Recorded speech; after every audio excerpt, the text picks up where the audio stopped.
24-এর শেষেই box office কাঁপিয়েছেন ওপার বাংলার সুপারস্টার দেব। এবার নতুন বছরেই জানালেন সুখবর।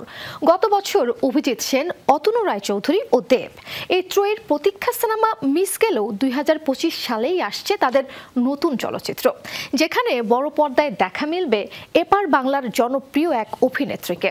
কবে থেকে শুরু হচ্ছে শুটিং? প্রজাপতির মতো উড়ে যায়। নতুন বছরে টলিউড পাড়ায় আসছে জনপ্রিয় তারকা দেবের নতুন সিনেমা, নাম রাখা হয়েছে প্রজাপতি 2। এই সিনেমার আগের কিস্তিতে দেবের বিপরীতে দেখা গিয়েছিল ছোট পর্দার জনপ্রিয় অভিনেত্রী শ্বেতা ভট্টাচার্যকে। তবে কি এবারও শ্বেতা থাকবেন নায়িকা হিসেবে? সবাই পারে না রে, আমি পারবো। এর আগে শোনা গিয়েছিল সিনেমায় দেবের বিপরীতে থাকবেন বাংলাদেশের অভিনেত্রী তাসনিয়া ফারিন। মাঝে এপার বাংলার পরিস্থিতি উত্তাল হলে সেই বিষয়ে প্রশ্ন তৈরি হয়, কিন্তু এখন অবস্থা অনেকটা স্বাভাবিক হয়, সেই সম্ভাবনা উড়িয়ে দেয়া যাচ্ছে না।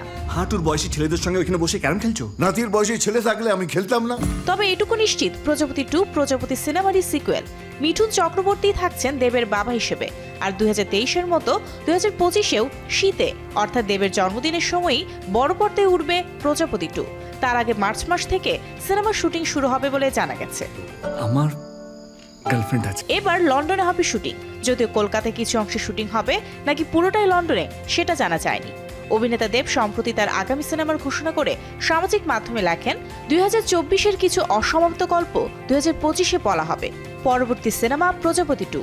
তিনি তাদের হিট ত্রয়ী জুটি প্রযোজক অভিজিৎ সেন, নির্মাতা অতনু রায়চৌধুরীর একটি ছবিও পোস্ট করেন। এদিকে কেবল প্রজাপতি 2 নয়, দেবকে এবছর দেখা যাবে রঘু ডাকাত সিনেমাতেও। দীর্ঘদিনের জটিলতা কাটিয়ে এবছর পুজোয় মুক্তি পাবে সিনেমাটি। অন্যদিকে একগুচ্ছ নতুন প্রজেক্ট নিয়ে আসছেন তাসনিয়া ফারিনও।